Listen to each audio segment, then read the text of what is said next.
প্রিয় দর্শক, আমাদের নিয়মিত আয়োজন প্রবাস পরিক্রমায় আপনাদের সবাইকে স্বাগত জানাচ্ছি ATN Bangla new York studio থেকে। সাথে আছি আমি সানজিদা হিয়া। দর্শক, আজ আমরা কথা বলবো জামালপুর জেলা সমিতির ইউএস ইনকার প্রেসিডেন্ট এমডি আবু বকর সিদ্দিকের সাথে। আপনাকে স্বাগত আমাদের স্টুডিওতে। কেমন আছেন? Thank you so much. আমি খুব ভালো আছি, আপনাকে ধন্যবাদ দিচ্ছি, সেই সাথে যারা দেখছেন এবং এটিএনের দর্শকবৃন্দ সহ এবং এটিএনের কর্তৃপক্ষ যারা আছেন সবাইকে ধন্যবাদ দিচ্ছি। শুরুতেই আপনার কাছে আমার প্রশ্ন যে জামালপুর সমিতি ইউএস ইনকের প্রতিষ্ঠা কি উদ্দেশ্যে আসলে হয়েছিল এবং কবে হয়েছিল? Thank you so much. Actually আপনি জানেন যে আমরা প্রবাসে থাকি, আমরা সবুজ পাসপোর্ট নিয়ে এই দেশে এসেছি। এই দেশে আসার পরে নর্মালি বাঙালিরা একটা সংগঠনের মাধ্যমে সংগঠিত হয়ে চলতে চায়, কারণ আমরা বাংলাদেশ থেকে এসেছি, অনেক বড় একটা কমিউনিটি ছেড়ে এখানে এসেছি আমরা। তো প্রত্যেকটা জেলারই কিন্তু এক একটা সংগঠন আছে। সো জামালপুর জেলার একটা সংগঠন, যে উদ্দেশ্যে আমরা সংগঠিত হয়ে জামালপুরের মানুষ একসাথে চলবো এবং একজন আরেকজনের দুঃখে পাশাপাশি আমরা থাকবো এবং কমিউনিটির বিনির্মাণে আমরা একে অপরের জন্য কাজ করব। এই উদ্দেশ্য নিয়েই আমাদের জামালপুরের কিছু সিনিয়র ভাইয়েরা 1996-এ জামালপুর জেলা সমিতি ইউএস ইনকে প্রতিষ্ঠাতা করেন। ধন্যবাদ আপনাকে। আর এই যে প্রবাসে দেখি আসলে এত সমিতি, এত সংগঠন, প্রতিটা জেলা উপজেলার শুধু একটি করে না, এক একটা জেলা বা উপজেলায় দেখা যায় দুটো তিনটা করে সমিতি। এটা আসলে কেন? ধন্যবাদ আপনাকে, খুবই সুন্দর একটা কোশ্চেন করছেন। অ্যাকচুয়ালি আমি অ্যান্সারটা এইভাবে দিতে চাই। আপনি জানেন যে একটা ফ্যামিলিতে যদি 5টা ভাই থাকে, তাদের মধ্যেও কিন্তু একটা মতবিরোধ থাকে, একটা মতৈক্য থাকে, তাদের একজন আরেকজনের সাথে কিছু বিষয় থাকে, যার কারণে কিন্তু তাদের ভিন্ন ইয়া থাকে। অনুরূপভাবে প্রবাসে আমরা জামালপুরের সন্তান হলেও এক একজনের মত বা এক একজনের অপিনিয়ন বলেন, এক একজনের চিন্তাধারা বলেন, সেটা ডিফারেন্ট থাকে। এটা একটা বিষয়, এটাও একটা বিষয় যে একজন আরেকজনের সাথে ওইভাবে আমরা, এখানে পদের বিষয় থাকে, সংগঠনের ধরেন কিছু চিন্তাধারার বিষয় থাকে, একজন আরেকজনের সাথে মতবিরোধ হওয়ার কারণেই কিন্তু আমাদের এই সংগঠনগুলা একই জেলায় 2-3টা করে সংগঠন হচ্ছে। বাট আমি মনে করি যে এই জিনিসটা থাকা উচিত না। অবশ্যই, কারণ একটা জেলাতে ধরেন 2টা বা 3টা সংগঠন, বাংলাদেশের মানে আমি যেহেতু আমাদের কমিউনিটি নিয়ে কথা বলছি, বাংলাদেশ প্রবাসে অনেক জেলা উপজেলা থেকে লোকজন এসছে ইউএসএতে। তো দেখা যায় যে বাংলাদেশে অনেক জেলা, অনেক উপজেলা, তো একটা জেলার যদি 2-3টা করে থাকে, ইটস নট গুড আসলে। মানে এটার একটা জেলার আমার মনে হয় একটাই সংগঠন বা সমিতি থাকা উচিত। এখন সেই ক্ষেত্রে এগুলো আমাদের আসলে প্রিভেন্ট করা উচিত, কারণ হলো আমাদের বসে এটা সলভ করা উচিত। আজকে হয়তো কিছু বিষয় আমার ভাইয়ের সাথে আমার মিল হলো না, বা আমার মতের সাথে তার মিলল না, সে আরেকটা জায়গায় আরেকটা সংগঠন করবে, যেটা জামালপুরের নাম দিই, এটা আমার মনে হয় ভালো না। কারণ হলো যে এটা যদি আমরা বইসে মিল করতে পারি, তাহলে আমার মনে হয় যে এই জিনিসটা ভালো হয়। আর ধরেন একটা সমিতি, একটা জেলাতে 2-3টা সমিতি থাকলে আলটিমেটলি কিন্তু এটার মানে মূল্যায়ন কমে যায়, ভ্যালুটা ব্যাড ইফেক্ট হয় আসলে। ব্যাড ইফেক্ট হয়, এটা মানুষের কাছে একটা নেগেটিভ নিউজ যায়। তো আপনি জামালপুর সমিতির প্রেসিডেন্ট হিসেবে আপনি কি এরকম কোনো উদ্যোগ নিয়েছেন যে যারা ধরেন এক একটা, আমি জানি না জামালপুর সমিতির কয়টা সমিতি মানে সংগঠন আছে, তো কথা আলোচনার মাধ্যমে এটাকে যদি মিনিমাইজ করে একটা করা যায়, সেরকম কোনো পদক্ষেপ কি নিয়েছেন? হ্যাঁ, থ্যাংক ইউ সো মাচ। এটা আসলে আমরা অনেকবারই চিন্তা করেছি এইভাবে এবং বসেছি সেভারাল টাইম। বাট ওই যে বললাম যে ভাই ভাইয়ের মধ্যে একটা মতবিরোধ, একটা কি বলা যায়, একটা জিনিস চলে আসে। তো আমরা চেষ্টা করছি, আমাদেরও এরকম ধরনের কিছু প্রবলেম চলছে, আমরা চেষ্টা করছি যে ইন ফিউচারে এটা ওভারকাম হয়ে যাবে আমাদের। আমি আপনাদের মাধ্যমে আমার অন্য ভাই যারা আছে তাদেরকে রিকোয়েস্ট করব, আসেন একসাথে আমরা এক ছাতার তলে বসে, জামালপুরের সন্তান আমরা, একসাথে বসে একই সংগঠন করে আমরা এগিয়ে যাই, এবং প্রবাসী আমরা যারা আছি, প্রবাসী জামালপুরা এক হয়ে আমরা চলি। অবশ্যই। আর এই যে দেখা যায় কি বিভিন্ন সমিতিগুলো এখানে মানে নিউ ইয়র্কে দেখা যায় যে সামার এলেই সমিতিগুলো বিভিন্ন জেলার, জামালপুর হতে পারে, গাজীপুর, নারায়ণগঞ্জ, এক একটা সমিতি দেখা যায় যে একটা উৎসব সামার এলেই তারা পিকনিক করে সমিতি থেকে। হ্যাঁ, সামার এলে পিকনিক, উইন্টারে দেখা যায় পিঠা উৎসব, রমজান মাসে ইফতার পার্টি। এর বাইরে আসলে আপনাদের সমিতি বা সংগঠন কিছু করে কিনা, না, বা সেবামূলক কিছু আপনারা করেন কিনা? থ্যাংক ইউ, এটা খুবই ভালো একটা কোশ্চেন। দেখেন, প্রবাসে কাজ করার অপরচুনিটি কিন্তু অনেক, রাইট, এখানে অনেক অপরচুনিটি। আজকে যদি আপনি 20 ইয়ার্স ব্যাকে যান, এখানে আমাদের কিছু লিমিটেশন ছিল, আমাদের ল্যাঙ্গুয়েজের প্রবলেম, আমরা মেইন স্ট্রিমে যেতে ভয় পাইতাম। তারপরে ধরেন আমাদের বাঙালিদের একটা দুইটা জিনিস এখানে বেশি হইতো, আইদার এখানে আসার পরে ইয়েলো ট্যাক্সি, আইদার রেস্টুরেন্ট, এর মধ্যেই কিন্তু আমাদের বাঙালি একটা সীমাবদ্ধ ছিল। হ্যাঁ, অড জব। বাট আপনি থিঙ্ক ইজ, আবার ধরেন আপনি ইন্ডিয়ানদের কথা চিন্তা করেন, চাইনিজদের কথা চিন্তা করেন, তারা এখানে এসে পড়াশোনা করে এবং তারা এখানে আইটি জবগুলো, আজকে দেখেন ইন্ডিয়া, আমেরিকা এত উন্নত কান্ট্রি, তারপরে কিন্তু ইন্ডিয়া আমেরিকাতে, বিশেষ করে ইউএসএ 80% আইটি জব তাদের দখলে। আপনি ধরেন চাইনিজদের কথা চিন্তা করেন, বড় বড় সেক্টরগুলোতে, হোম কেয়ার সেক্টর বলেন, বড় বড় সেক্টরগুলোতে চাইনিজদের দখল। বাট আমাদের কমিউনিটি কিন্তু এই সাইডটা আমরা অনেক পিছনে আছি। তা আমরা যারা সংগঠন করি, এই সংগঠনগুলোর উচিত হইল যে এখানে আমাদের পিপল তৈরি করা, এখানে আমাদের যোগ্য মানুষকে তৈরি করা। প্রত্যেকটা সংগঠন শুধু পিকনিক, ধরেন কি বলা যায়, ইফতার এবং আরো দুই একটা জিনিসের মধ্যে সীমাবদ্ধ না থেকে আমরা যদি এডুকেশন প্রোগ্রামগুলো করি, আই মিন দিক নির্দেশ, সেবামূলক আমাদের যে জেনারেশন যারা আছে তাদেরকে আমরা একটা শিক্ষামূলক, এখানে একটা আইটি ট্রেনিং করে এখানে ভালো জব করা যায়। এখানে বাংলাদেশ থেকে যারা এখানে গ্রাজুয়েশন করে এসছে বা মাস্টার্স করে এসছে, এখানে সার্টিফিকেটটা যদি এভ্যালুয়েশন করে, এখানে যদি সার্টিফিকেটটা আপনার ট্রান্সফার করে, এখানে যদি আপনার দুই একটা কোর্স করে একটা সিটি জব পাওয়া সম্ভব। যদিও এগুলো এখন আস্তে আস্তে চেঞ্জ হচ্ছে, কারণ আপনি দেখে থাকবেন যে প্রচুর পরিমাণে বাঙালি কিন্তু এখন পুলিশ অফিসার, বড় বড় পোস্টে সিটি জবে আছে, ফেডারেল জবে আছে, ফেডারেল জবে আছে। তো এগুলো আস্তে আস্তে চেঞ্জ হচ্ছে। এগুলো আমাদের যে আমাদের পরের যে জেনারেশন, আমাদের আপনি দেখে থাকবেন, আমাদের ছেলে মেয়েরা স্কুল কলেজে কিন্তু তারা দে আর ডুইং ভেরি গুড, তারা কিন্তু খুবই ভালো করছে, তারা ফার্স্ট বয় সেকেন্ড বয় হচ্ছে।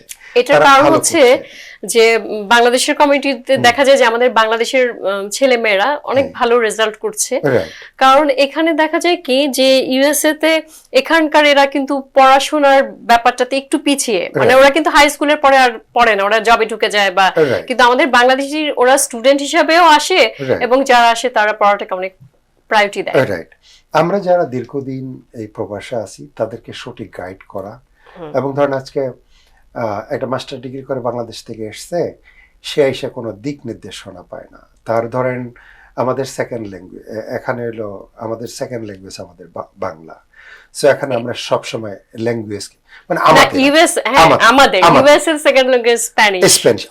আমাদের কথা বলছি যে আমার ফার্স্ট ল্যাঙ্গুয়েজ ইংলিশ এখানে, বাট সেকেন্ড ল্যাঙ্গুয়েজ আমার কাছে তো আমার জন্য বাংলা। তো আমরা সবসময় কিন্তু ইংলিশ ফেস করতে আমরা ভয় পাচ্ছি। আমাদের কিন্তু প্রচুর ব্রিলিয়ান্ট পোলা যারা এখানে মাস্টার ডিগ্রি করে আসে, তারা কিন্তু প্রচুর ব্রিলিয়ান্ট, তারা একটা কোর্সে ভর্তি হোক, তারা একটা আইটি জব। আসলে যেটা হয় আমার কাছে মনে হয় কি যে এই যে ইংলিশ বলতে পারাটা সবাই একটা ইয়ের মধ্যে থাকে, একটা জড়তা, একটা ভয় ভীতি কাজ করে। এটা আসলে সবকিছু কিন্তু প্র্যাকটিসের ব্যাপার। হ্যাঁ, আমরা ইউজ টু না, দ্যাটস ওয়াই। আমরা ইউজ টু হলে কিন্তু সবাই, এটা কিন্তু ডাজন্ট ম্যাটার যে ইংলিশে কথা বলতে পারাটা, কিন্তু আমরা যেহেতু ইউজ টু না, দ্যাটস ওয়াই প্রবলেমটা হয়। আপনি ধরেন এখানে প্রচুর সংগঠন, প্রত্যেকটা ডিস্ট্রিক্টের, ধরেন আমাদের বাংলাদেশে তো 64টা ডিস্ট্রিক্ট, এখানে 64টা সংগঠন তো আছেই, আবার আপনি যেটা এর বেশিও আছে, ইভেন দ্য উপজেলা পর্যন্ত আছে। এটা আমি নেগেটিভ নিচ্ছি না, এটা খুব ভালো জিনিস। আপনি যে বাঙালি, আপনি সবুজ পাসপোর্ট নিয়ে দেশে এসেছেন, সংগঠনের মাধ্যমে সংগঠিত হয়ে আপনার কমিউনিটিকে ডেভেলপ করার জন্য কিন্তু ভূমিকা রাখবে। তো এই ভূমিকাটা কি, আপনি যখন একটা কম্পিউটার কোর্স চালু করলেন যে ঠিক আছে আপনি জামালপুর জেলায় আমি ফাইন্ড আউট করি, যেহেতু আমার 7টা উপজেলা নিয়ে একটা সমিতি, এখানে একটা সংগঠন, সেখানে আমি আমি 50টা ছেলেকে আমি ফাইন্ড আউট করি, ফাইন্ড আউট করে তাদেরকে আমি একটা প্রপার গাইডলাইনের জন্য আমি রেডি করি। আমি এটা আইটি, কেউ এক্সপার্টিজম তার আইটিতে, কেউ এক্সপার্টিজম তার ধরেন অন্য কিছুতে, বা পুলিশ অফিসার আছে, আইটি আছে, সিটি জব আছে, তাকে আমরা ওই গাইডলাইনগুলো, তারপরে ধরেন আপনার এখানে শিক্ষা কিন্তু খুব ইজি, আপনার প্রত্যেকটা কলেজগুলোতে ছোট ছোট আপনার কোর্সগুলো আছে, এই কোর্সগুলা করে করে আমরা যদি তাকে গাইড দিই যে ইটস ওকে, তুমি আইসেই হয়তো $3,000 বেতনে তুমি এটা আইটি, আসলে এখানে তো সেই গাইডেন্সটার অভাব। এই গাইডেন্সটা আমি প্রত্যেকটা সংগঠনকে রিকোয়েস্ট করব, এই জিনিসগুলা যদি করি আমরা, তাহলে আমাদের বাঙালি কমিউনিটি কিন্তু দ্রুত এগিয়ে যাবে। আজকে দেখেন আমরা এত বাঙালি এখানে, এত বাঙালি, বাট মেইন স্ট্রিমে আমাদের প্রতিযোগিতা করার মতো লোক এখন আমাদের নাই। হয়রেস আমাদের চেয়ে কম কমিউনিটি নিয়ে আপনাদের মেইন স্ট্রিমে দেখেন অনেক ইয়া হচ্ছে, নির্বাচন করছে, অনেক অনেক কাজ করছে। এটা আমাদের আস্তে আস্তে হচ্ছে, চেঞ্জ হচ্ছে। আপনি 10 বছর আগের আর 10 বছর পরে এখন অনেক ডিফারেন্স। আপনি যে কোনো সেক্টরে যাই দেখবেন যে বাঙালি আছে, তো ইনশাল্লাহ এটা হয়তো আরো বাড়বে। সো এই আমি রিকোয়েস্ট করব সবাইকে, বা আমার জামালপুরের যারা এই আমার অনুষ্ঠানটা দেখছেন সবাইকে রিকোয়েস্ট করব, আমাদের এই জামালপুরের মানুষগুলা আমরা যদি এইভাবে একটু গাইডেন্স দিতে পারি, তাহলে আমার মনে হয় যে অনেক লোকজন এখানে উঠে আসতে পারবে, আমি বিশ্বাস করি এটা। আপনার এর জন্য শুভ কামনা থাকলো যে আপনি এটা একত্রিত করতে পারেন, সেইটা আমরা চাইবো। আমি আরেকটু আপনাকে জানতে চাই যে আপনি জামালপুরের কথা বললেন যে সব লোকজন ওভারঅল, তো আসলে ইউএসএ তে নিউ ইয়র্কে জামালপুরের লোক সংখ্যা আসলে কত? মানে জাস্ট একটা মিনিমাম একটা, এটা 10 থেকে 12,000 হিউজ, 10 থেকে 12,000 লোক আমরা বাস করি এখানে। আচ্ছা, আর এই যে আপনাদের মানে সামার এলেই তো পিকনিক বা ইয়ে হয়, তো আপনাদের তেমন কোনো প্ল্যান আছে কিনা? এই সামার তো চলে এসছে। থ্যাংক ইউ আপনাকে, ধন্যবাদ। তো আমার জামালপুর জেলা সমিতি ইউএসএ এর পিকনিক হলো জুলাই 19, 2026 বেলমন লেক স্টেট পার্কে আমাদের এই পিকনিক হচ্ছে। আমি আপনাদের মাধ্যমে, এটিএন এর মাধ্যমে আমি জামালপুর জেলা সমিতির জামালপুর জেলার সকল ভাই বোনদেরকে আমি দাওয়াত দিচ্ছি, ইনভাইট করছি। সেই সাথে আমার যারা শুভাকাঙ্ক্ষী আছেন, যারা আমার এই অনুষ্ঠানটা দেখছেন, তাদেরকেও আমি ইনভাইট করছি, আপনারা আসেন আমাদের পিকনিকে উপভোগ করেন। এখানে অনেক লোকজনই থাকবে। সবচেয়ে বড় আকর্ষণ হলো জামালপুর জেলা সমিতির যেদিন পিকনিক 19শে জুলাই, ওই দিন আবার ওয়ার্ল্ড কাপের ফাইনাল খেলা। তো ওয়ার্ল্ড কাপের ফাইনাল আমি বিগ স্ক্রিনে, এলইডির মাধ্যমে বিগ স্ক্রিনে দেখাবো। সেখানে মজাদার খাবার থাকবে, বিভিন্ন ধরনের খেলা থাকবে, তারপরে র্যাফেল ড্র থাকবে। সো আপনারা সবাই আসেন, এনজয় করেন, এবং আমরা সবাই এক ছাতার নিচে দাঁড়িয়ে আমরা এনজয় করতে পারবো। অসংখ্য ধন্যবাদ আপনাকে। আর আপনি কি জামালপুর সমিতির অ্যাজ এ প্রেসিডেন্ট হিসেবে আপনার কাছে আমার প্রশ্ন, যে আপনি কি শুধু জামালপুর সমিতির জন্যই কাজ করে থাকেন আপনাদের সংগঠন, নাকি পুরো বাংলাদেশ সোসাইটির জন্য কাজ করে থাকেন? ধন্যবাদ, থ্যাংক ইউ। দেখেন, আমার কিছু পরিচয় হলো যে আমি আজকালটার সাথে জড়িত, আজকাল নিউজ পেপার, নিউ ইয়র্কে, এর সাথে জড়িত। পাশাপাশি আমি আমেরিকা বাংলাদেশ প্রেস ক্লাবের একজন সদস্য, আমি জয়েন্ট সেক্রেটারি সেখানে। আবার লায়ন্স ক্লাব, যেটা আপনি জানেন ইন্টারন্যাশনাল লায়ন্স ক্লাব, একটা প্রেস্টিজিয়াস ক্লাব, সেখানে আমি ইলেক্ট জয়েন্ট সেক্রেটারি হিসেবে নির্বাচন করেছি, সেখানে আমি ইলেক্টেড হয়েছি। আরও কিছু সংগঠনের সাথে জড়িত। আমি ট্রাই করি, অ্যাকচুয়ালি শুধু জামালপুর না, আমি চেষ্টা করি যে আমাদের কমিউনিটির যে কারো যে কোনো প্রবলেম হলে বাংলাদেশি কমিউনিটির একটু চেষ্টা করি তার পাশে দাঁড়ানোর জন্য, এটা বিশাল ব্যাপার, চেষ্টা করি একটু তাকে হেল্প করার জন্য। পাশাপাশি জামালপুরের মানুষের, ধরেন আপনি একটা কোশ্চেন করেছিলেন এর আগে যে আপনি আর কি কি করেন, ধরেন আমরা পিকনিক এবং ইফতার এবং পাশাপাশি তার বাইরেও বাংলাদেশে কোনো প্রাকৃতিক দুর্যোগ, বন্যা হলে আমরা সেখানে বাংলাদেশের, আপনি জানেন যে বাংলাদেশের সাবস্ট্যান্ডার্ড মানক অনেক বেশি, অনেক বেশি।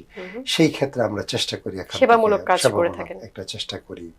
পাশাপাশি ধরেন বাংলাদেশের যে কোনো নির্বাচন, সংসদ সদস্য নির্বাচন, সেখানেও আমরা একটা ভূমিকা রাখার চেষ্টা করি। বা যে কোনো একটা প্রবলেম, কেউ মারা গেছে বা প্রবাসে কেউ অসুস্থ হয়েছে বা মারা গেছে, আমরা চেষ্টা করি সেখানে তার পাশে দাঁড়ানোর জন্য। যে কেউ মারা গেলে আপনারা কিন্তু আপনাদের সমিতির থেকে কি আলাদা করে কোনো কবরস্থান বা এরকম কিছু আছে? Thank you. এটা আমাদের প্ল্যানে আছে। বাই দিস টাইমে আমরা একটা সিদ্ধান্ত নিয়েছি। আমরা জামালপুর জেলা সমিতির মাধ্যমে আমরা প্রায় মোরলেস 100+ কবরের জন্য আমরা চিন্তা ভাবনা করছি। এবং জামালপুর জেলা সমিতির মাধ্যমেই আমরা একটা ভবন ক্রয় করার জন্য আমরা ইনশাল্লাহ সংগঠিত হচ্ছি এবং খুব দ্রুতই। সেটা কিসের, মানে ভবনটা কিসের জন্য? মানে ভবনটা হলো সমিতির জন্য একটা ভবন, একটা ঘর, একটা যেটা সেখানে জামালপুরের মানুষরা একত্রিত হবে এবং সেখানে বিভিন্ন ধরনের সেবামূলক জিনিস থাকবে। সেটা আমরা চেষ্টা করছি, সেটা ইনশাল্লাহ করব। দেখা গেল যে আপনি যদি স্থায়ী একটা ঠিকানা থাকে, ধরেন জামালপুর জেলা সমিতির প্রত্যেকটা সদস্য তো বিভিন্ন অ্যাড্রেসে থাকে। আপনি যখন একটা জামালপুর জেলা সমিতির নামে একটা ভবন থাকবে, তখন অ্যাটলিস্ট নতুন কেউ যখন আসবে এই প্রবাসে, তখন সে জানতে পারবে বা বাংলাদেশ থেকেই জেনে আসবে জামালপুরের সন্তান হিসেবে যে জামালপুর জেলা সমিতি নিউ ইয়র্কে একটা আস্থা থাকবে, যে সেখানে কমিউনিকেট করলে আশ্রয়স্থল। হ্যাঁ, সেখানে একটা, এটা ইনশাল্লাহ আমরা চেষ্টা করছি। আমাদের যারা ভাই আছে, যদিও আজকে আমার সেক্রেটারিও থাকার কথা ছিল, উনি সঠিকভাবে একটু অসুস্থ, আসতে পারে নাই। তাছাড়া আমাদের এই জামালপুর জেলা সমিতি যারা প্রতিষ্ঠিত করেছে 1996, আমাদের সিনিয়র ভাই যারা আছেন তাদেরকে আমি আপনার মাধ্যমে প্রায় বিগত 30 ইয়ার্স ধন্যবাদ দিচ্ছি। যারা বেঁচে আছেন তাদের জন্য শুভকামনা, এবং যারা নাই আমাদের সাথে, আল্লাহ তাদেরকে জান্নাতবাসী করুন, তাদেরকে আমি শ্রদ্ধা ভরে স্মরণ করছি। কারণ অলমোস্ট 30+ ইয়ার্স ধরে জামালপুর জেলা সমিতি খুব ঐতিহ্যের সাথে, খুব আপনার গর্বের সাথে আমরা নিউ ইয়র্কে রান করছি। ধন্যবাদ আপনাকে। তো এই যে আপনি বললেন আপনি অনেক কিছুর সাথে সম্পৃক্ত আছেন, অনেক সংগঠন, লায়ন্স ক্লাব, বিভিন্ন কিছুর সাথে আপনি সম্পৃক্ত। এর বাইরেও জানি যে আপনি আপনি একজন হোম কেয়ারের ওনার, একটি হোম কেয়ার আছে আপনার। তো এত কিছু করে আসলে কিভাবে মেনটেন করেন বা সময় দেন কি করে? সময় ম্যানেজ করা যায়। আর তাছাড়া ধরেন আমি খুব একটা বড় না, ধরেন হোম কেয়ার ঠিক আছে, বাট যদি একটু প্ল্যান করে চলা যায়, যে এলোমেলো না চলে, আপনি ঘুম থেকে কয়টায় উঠবেন, আপনি কাজ স্টার্ট করবেন কিভাবে আপনার ইম্পর্টেন্সি, আপনার অনেকগুলা ইম্পর্টেন্স থাকবে, আপনার ফ্যামিলি লাইফ আছে। আলহামদুলিল্লাহ আমার 2টা বাচ্চা, আমার সংসার, আমার একটা ছেলে একটা মেয়ে। সো আমার তো অনেকগুলো ইম্পর্টেন্ট কাজ থাকে, তার মধ্যে আপনার ভেরি আর্জেন্ট কোনটা। সো আপনি যদি ওইভাবে প্ল্যান করে চলেন, তাহলে আমার মনে হয় যে সবকিছুই আপনার জন্য ইজি হয়ে যাবে। সো সবার উদ্দেশ্যে একটা কথা বলি, আপনি যখন ঘুমাইতে যাবেন, তখন যদি আপনি শুধু প্ল্যানটা করেন যে সকালে আমার কি কাজ, তাহলে আপনি কিন্তু একটা গাইডলাইন রাত্রে পেয়ে গেলেন। আপনি নিজের সাথে একটা প্ল্যান করে নিলেন যে আমি সকালে ঘুম থেকে উঠে আমি কি কাজটা স্টার্ট করব, আমার কি ইম্পর্টেন্সি আছে। তো এইভাবে যদি প্ল্যান করে চলা যায়, তাহলে আমার মনে হয় যে তার জন্য খুবই ইজি হবে। অসংখ্য ধন্যবাদ আপনাকে আমাদের স্টুডিওতে আসার জন্য। আমরা আসলে অনুষ্ঠানের শেষ পর্যায়ে চলে এসেছি। তো আপনি আজকে আপনাকে বলতে চাই যে যদি দর্শকদের উদ্দেশ্যে আপনি কিছু বলতে চান ছোট করে বলতে পারেন। আমি যে জিনিসটা বলবো, আমি আবারও বলবো এই কথাটা, 3rd টাইম বললাম, যে আমরা থার্ড ওয়ার্ল্ড একটা কান্ট্রি, একটা গরিব দেশ থেকে, গরিব আমি বলবো, সবুজ পাসপোর্ট নিয়ে এই দেশে এসেছি। এই দেশটা অনেক আগানো, এখানে হিউজ অপরচুনিটি।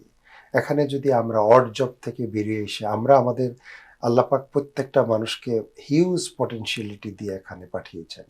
সো আমরা যারা এখানে আমেরিকা এসছি, আমরা মনে করি প্রত্যেকটা মানুষ এখানে যোগ্য।